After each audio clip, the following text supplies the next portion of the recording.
Olha, Dr. Jamal Azan, eu sempre esqueço o sobrenome assim para falar diretamente. Seja bem-vindo mais uma vez.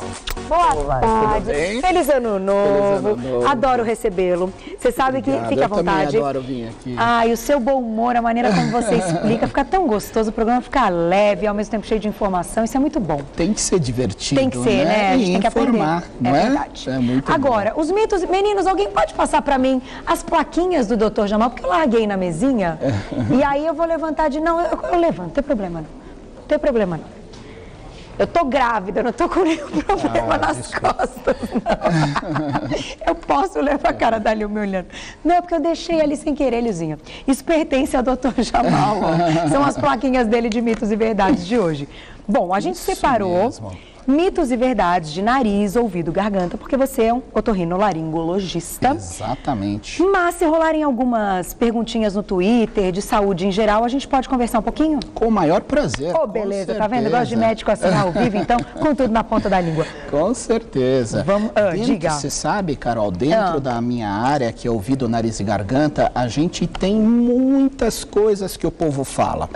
Então tem que tomar cuidado, porque a medicina anda, a gente esclarece muito com os recursos diagnósticos. Então você que está em casa, presta bem atenção, hein? E uma coisa pode estar ligada à outra. Com certeza. Né? Então, quando você sabe tudo ali, você consegue cercar o problema, né? Aliás, uma coisa também interessante é assim, uma das primeiras leis da medicina, sabe qual é? O que o médico tem que fazer? Primeiro, não lesar. Então, antes do médico ajudar, ele não pode lesar. Ou seja, os tratamentos, tudo que envolve a saúde, cuidado. Primeiro, não deixe lesar. Perfeito. Falei para vocês, Dr. Jamal, quando vem arrasa, bom demais. Vamos começar, então, nossos mitos e verdades. Primeiro, mito ou verdade, não existe sinusite em crianças. Olha, isso é um mito. Isso não existe. A gente acreditava que não existia sinusite em criança porque o desenvolvimento dos seios da face não é algo que a criança nasce com ele. Ou seja, à medida que a criança vai crescendo, os seios da face vão se aerando. Mas, infelizmente, a gente vê muita criança pequena com sinusite, principalmente quando tem um quadro de rinite alérgica ou adenoide, que é aquela carne esponjosa. Então, sinusite em criança existe sim. Não é para achar que é verdade que não existe. Existe. Existe, tem que procurar um médico, tem que cuidar. Principalmente aquelas crianças que vivem com o nariz entupido, catarro, aquela secreção que fica saindo, incomoda. Então, tem que tomar cuidado. Na verdade, agora uma pergunta minha, a sinusite tem cura ou a gente cuida da sinusite ao longo da vida? A sinusite tem cura, né? É verdade? Na grande maioria das vezes, sim. Na grande maioria das vezes, sim, porque, como nós falamos, a medicina avançou muito. Hoje existem tanto medicamentos que são extremamente eficientes, quanto cirurgias minimamente invasivas, naturalmente quando muito bem indicadas, mas são cirurgias muito pequenas e que ajudam muito no tratamento da sinusite. Eu diria que a grande maioria das sinusites tem cura sim. Beleza, essa eu não sabia. Eu achei que a gente tinha que cuidar da sinusite a vida toda para manter as pessoas um quadro ali sem se manifestar. É verdade, as pessoas inclusive confundem porque acham que tem sinusite crônica e aqui também um alerta a vocês que estão em casa. A palavra crônico não significa sem cura. Então muitas pessoas falam, isso é crônico, quer dizer não tem cura. Não é verdade. Entendi. Crônico significa algo muito arrastado, mas trate que resolve sim. Muito bom. Então quem tem sinusite, eu tenho um pouquinho de sinusite, mas vamos tratar. Tá? Por enquanto tá tudo bem. Vamos lá, para a próxima. Sim. Outro mito ou verdade? Labirintite não tem cura. Olha, isso é um mito. É mito? É não mito. Acredito, porque tem as pessoas que têm labirintite cuidado. sofrem tanto. Sim, mas veja bem, o que é labirintite? Labirintite é um problema no labirinto, que é um órgão do ouvido interno responsável pelo equilíbrio. O que acontece é que a grande maioria das pessoas que desenvolvem labirintite hoje são jovens e não os idosos como era antigamente. Tá. Então, muitas pessoas têm labirintite motivada por estresse, e o estresse gera, sim, alteração no labirinto. Portanto, a pessoa sabendo o que é o estresse e tomando atenção para isso, ela vai curar, sim. Existem outras doenças nas quais, às vezes, uma pedrinha pequenininha se move fora do lugar, dentro do ouvido, e quando a gente mobiliza essa pedrinha, a pessoa resolve o problema. Tá. Obviamente, não são todos os casos. Existem casos onde existe degeneração, existe um problema onde o labirinto sofreu de forma irreversível, mas a grande maioria a gente consegue curar. Muito bom. Então é mito, labirintite pode ter cura? Sim. Então procure o médico. É o otorrinolaringologista que cuida mesmo, né? Exatamente, o Muito otorrino. bom, o otorrino. Mito ou verdade? Não se opera mais as amígdalas. Olha, isso é um grande mito, gente. É mito? É um grande mito. Vamos explicar para você que está em casa o que aconteceu ao longo desses anos. 40 anos atrás, mais 50 anos atrás, quando não existia antibiótico. Gente, antibiótico existe no Brasil desde 1940, 1950. Então, nossos avós ou mais, quando tinha uma infecção, essa infecção ficava uma semana, 10 dias, era grave. Então, como não existia o antibiótico, as pessoas acabavam operando muito a garganta. Aí surgiu o antibiótico. O que a medicina falou? Opa, agora não opera mais ninguém. Ninguém, não se opera mais a amígdala, não se opera mais a amígdala. Entendi. Hoje nós chegamos no meio termo. Ou seja, as crianças que tratam com antibiótico e essas infecções se repetem apesar de tratamentos preventivos, muitas vezes tem indicação cirúrgica e principalmente hoje a grande maioria das indicações cirúrgicas de amígdala não é por infecção, e sim pelo tamanho das amígdalas. Entendi, que elas podem crescer muito e se fecharem, né? Exatamente. Então, o que acontece? A criança começa a ter problema de ronco. Ela ronca, tem aquelas amígdalas bem grandes. E uma criança menor ainda, sabe o que acontece, Carol? Você que vai ter neném tem que saber tudo de criança. Aí, me conta. Tem que saber. Eu faço ideia. Muitas crianças, elas, quando a gente dá um pedacinho de carne ou frango, ela mastiga, mastiga, mastiga e cospe. Isso é muito comum, gente. Aí a gente fala, nossa, ele não gosta de comer carninha. Não, é porque quando passa entre as amígdalas, machuca a garganta. Aí o que a criança faz? Evita, ela joga fora. Então, se você em casa tem um filho ou alguém que você conhece que come, mastiga, mastiga, mastiga e cospe, muitas vezes pode ser um aumento de amígdala. Olha que interessante. Isso é bem comum, viu? Não sabia. Mais uma vez, comum. Dr. Jamal, cultura total. Então, é mito. A gente continua operando as amígdalas. É possível operar as amígdalas. Sim. Chegou uma pergunta do Dentinho, que está lá no Switcher, que corta aí, nosso diretor, cortando as câmeras. Nininha, minha diretora querida, me conta de novo a palavra, porque eu não conheço.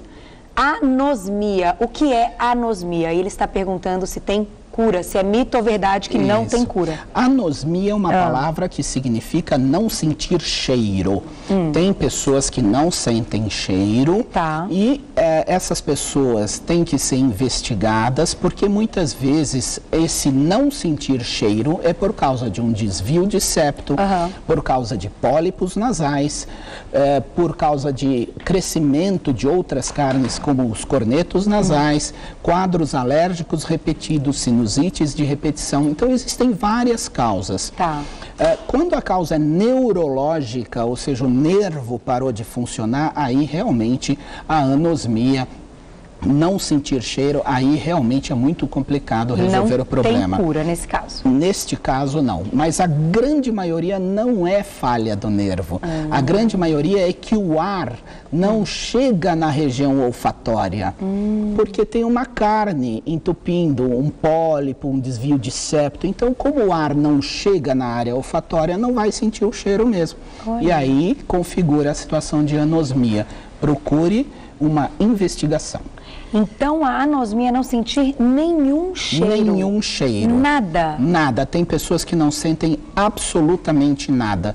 E isso interfere também no paladar e acaba dando uma situação bastante desagradável no dia a dia. E existem pessoas que têm a hiposmia, que é a diminuição do olfato. Então as pessoas não sentem muito o cheiro. Aliás, para que serve o olfato? Para que serve o olfato? Porque nós, seres humanos, temos olfato. É tão bom sentir perfumes bons. Sem dúvida nenhuma, mas o olfato na nossa natureza, ele foi feito pelo organismo para sentir cheiros ruins, ou seja, para se afastar de ambientes perigosos, para identificar uma comida estragada, um ambiente com gases nocivos. Então essa é uma curiosidade. Que beleza! Adorei! Muito. Aí a gente pensa no lado bom, sentir um perfume, perfume de uma comida ali quando está sendo preparado, com tempero. Certeza. Ai, que delícia. Essa é a parte boa. Mas tem então a curiosidade que é para a gente se afastar e identificar quando não é legal. Exatamente. Dentinho, obrigada pela pergunta, viu? Já solucionamos aí, já contamos curiosidade. É legal que a gente vai emendando uma coisa na outra, é muito bom. Vou fazer mais um mito e verdade. É mito ou verdade que quem ronca é sinal de um sono profundo e gostoso? A pessoa hibernou, aí ela ronca, nem acorda com o próprio ronco. Gente, isso é um mito, imagina. Essa história é uma história muito antiga. Ai, que gostoso, ele está dormindo tão gostoso. Olha como ele ronca. Nossa, que maravilha, né? Maravilha nada. Então, o ronco, ele é um sintoma que está muitas vezes associado a uma doença que chama apneia do sono, e a apneia do sono, que são aquelas paradas respiratórias, né? A pessoa está roncando, aí de repente ela dá aquela respirada funda, aí a esposa ou o marido assustam, pelo amor de Deus, será que ele está faltando ar, ele vai morrer? Então, quem ronca não é sinal de sono gostoso, não, isso é um mito. Tem que procurar o médico para cuidar. Com certeza. Então, nada de, né, as esposas que acabam observando os maridos roncando no meio da noite ou vice-versa. Isso. Tem que colocar uma pressão aí, ó, vamos no médico cuidar desse ronco. Que, além de tudo, é desagradável, né? Quem não tá roncando e começa a ouvir aquele ronco não é nada bom. Claro, atrapalha o nosso sono. Pode tomar banho depois de comer? Pois é.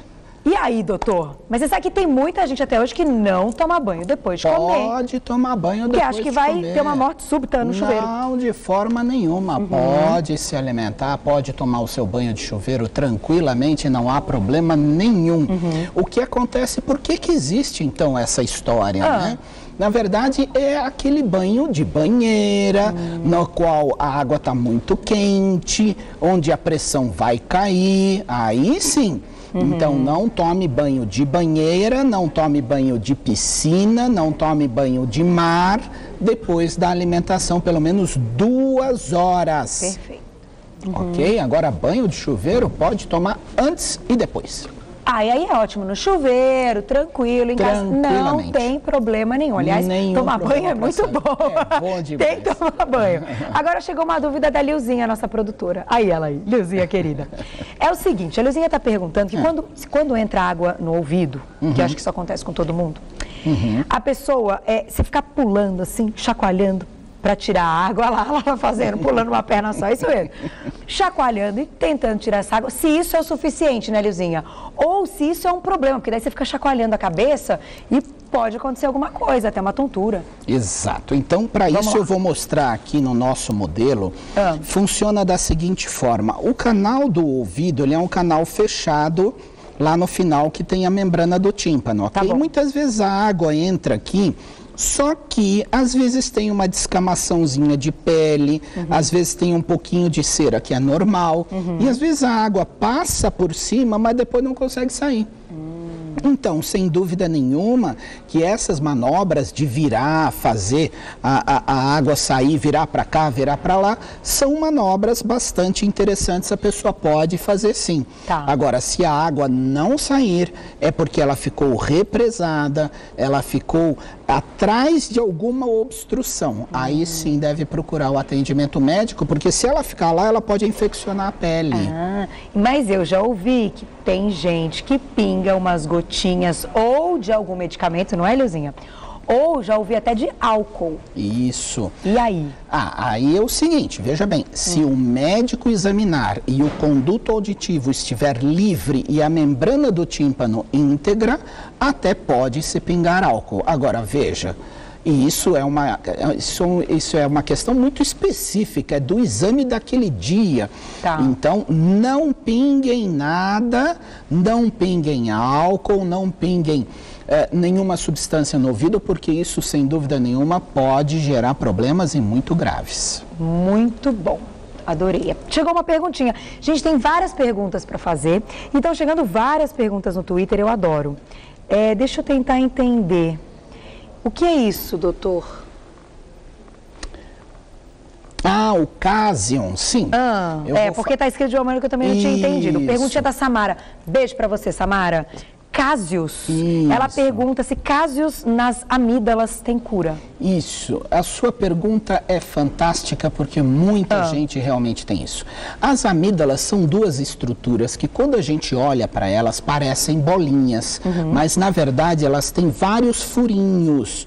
Esses furinhos chamam-se criptas e muitas vezes quando a gente está se alimentando, a comida vai entrando devagarinho nessas criptas, vai se acumulando, as bactérias vão digerindo e aí o que acontece quando sai aquela massinha branca, amarelada, com um cheiro muito ruim saindo da garganta.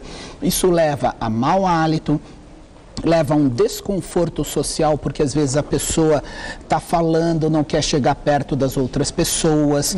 Às vezes a mulher ou o homem não quer beijar a namorada, o marido, porque fica com medo daquela massinha sair. E pode parar no cantinho da boca. Pode parar no cantinho da boca. Então, cásion é resto de alimento que se acumula nas criptas, que são os buracos das amígdalas, e gera uma situação muito desagradável. A grande maioria das vezes, infelizmente, a única forma é a cirurgia das amígdalas. Ainda não temos cientificamente comprovadas situações onde a gente trata o cásion e a pessoa fica sem ele. Né? Muito interessante. Isso é muito comum, viu? Né? Muito comum. Então, muitas quem notar, né, se identificou com o problema, tem que procurar o otorrino, que pode ser cirúrgico, ou de repente não é esse o diagnóstico, é outra coisa. Exatamente, pode ser outra coisa.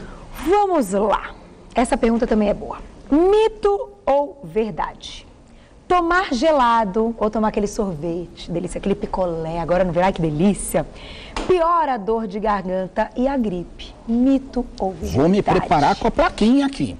Né? Isso é verdade, É verdade? Gente. É verdade. Pois é. O que acontece é o seguinte, veja bem, quando a garganta está inflamada, quando a pessoa está com gripe, todo tipo de choque térmico é negativo. Então, seja o choque térmico através de uma temperatura, um ar-condicionado muito gelado, o nariz vai entupir mais. Então, o organismo se beneficia mais com um chazinho quente, um leite quente, do que com gelado. Ou seja, as inflamações de garganta, gripes e resfriados na crise aguda pioram sim com gelado. Então, quem tiver gripadinho, nada do picolé por enquanto. Tem que evitar. Agora, essa pergunta da G, um beijo pra você. Eu nunca tinha ouvido. Mas, de repente, se ela tá perguntando é porque ela já ouviu. É mito ou verdade que a dor de garganta pode evoluir para uma conjuntivite? Olha, isso... Uau, você já tinha ouvido isso? Não, isso é um mito. É mito. O que acontece é assim, existem situações onde o processo alérgico de via respiratória, como uma rinite alérgica, por exemplo, evolui sim, pode evoluir para a conjuntivite. Mas a garganta não, são situações diversas. Completamente diferentes. Sim. Então, G, eu também nunca tinha ouvido e tal. Isso. Mas como a gente está aqui para perguntar sobre tudo, ótimo, já ficou esclarecido. Então, a conjuntivite não tem relação com uma dor de garganta. Não. Outra pergunta. Mito ou verdade? Jura, diretora, tá acabando. Tem tanta coisa boa pra saber, tá boa essa pauta, né? Ai, que delícia. Ficaria o dia todo. Mito ou verdade? Edredom é melhor que cobertor de lã para a alergia. Isso é uma grande verdade, com certeza. Tem que trocar então o cobertorzinho pelo edredom? Sim, o edredom ele junta muito menos poeira, muito menos pó, e da poeira é onde ficam os ácaros, que são os bichinhos que geram a irritação da rinite alérgica e de todos os quadros alérgicos, não só da rinite, como de bronquite, laringite também. Então sim, o edredom é melhor do que o cobertor. Eu acho o edredom mais gostoso também, né? Mas, né, sei, parece que abraça, aconchegante. Assim, aconchegante, muito bom. Mais uma. Mito ou verdade? Alergia não tem cura se você tiver alergia a alguma coisa pro resto da vida. Isso é uma verdade, é verdade. Infelizmente, a medicina ainda não consegue curar a alergia. Nós conseguimos tratar, controlar e manter a pessoa bastante estável, mas infelizmente ainda não conseguimos curar a alergia. Então, é verdade, alergia não tem cura. Não. Mais uma que dá tempo. Mito ou verdade? Inalação com buchinha do norte, essa é muito boa. Essa é muito boa. Inalação com buchinha do norte faz bem para gripes e resfriados. É mito ou verdade? Isso é um mito. É um mito. O que é essa buchinha do norte? Buchinha do norte. Olha, a buchinha do norte, Carol, ela parece uma buchinha de banho, sabe? Pequenininha. Tá. E as pessoas compram, às vezes, nos camelôs e tem lá... fervem a buchinha e fazem aquela inalação e muitos até erroneamente pingam no nariz, ferindo o nariz. Eu já atendi vários casos de feridas enormes por causa dessa buchinha do norte. Gente, buchinha do norte é perigoso, nós não temos controle de dose, eu não sei o quanto princípio ativo tem na buchinha. Entendi. Então essa inalação são todas receitas caseiras e podem gerar muito dano. Cuidado, não use inalação com buchinha do norte. A buchinha do norte, então, não é para isso. Não é para isso. Provavelmente no banho a buchinha do norte vai ser ótima. Fica ótimo. Doutor Jamal, muito obrigada. Que prata deliciosa. Eu falei para você esquecer tudo de bom. Você explica com alegria. Isso é muito bom. A gente aprende, se diverte. Que bom. Volte logo. Obrigado. Temos muitos mitos e verdades que ficaram por aqui. Vamos esclarecer. Mas você vai voltar para esclarecer Com todos. certeza vamos. Quem quiser entrar em contato com o Dr. Jamal, tirar mais dúvidas sobre essas e outras perguntas que a gente conversou aqui, basta procurá-lo no Hospital Lefort. É isso. Exato. É o www.gruposaudebandeirantes.com.br no Hospital Lefort. Aliás, um agradecimento especial ao Hospital Lefort. Obrigada mais uma vez. Obrigado, Nosso tempo acabou total. Um beijo pra vocês. Beijo pra Ótimo vocês. final de semana. A gente volta segunda-feira, 12:30. Com tudo de bom, né? Tchau. Ótimo final de semana. Aproveite. Obrigado. Beijo. Até segunda. Ai, que bom.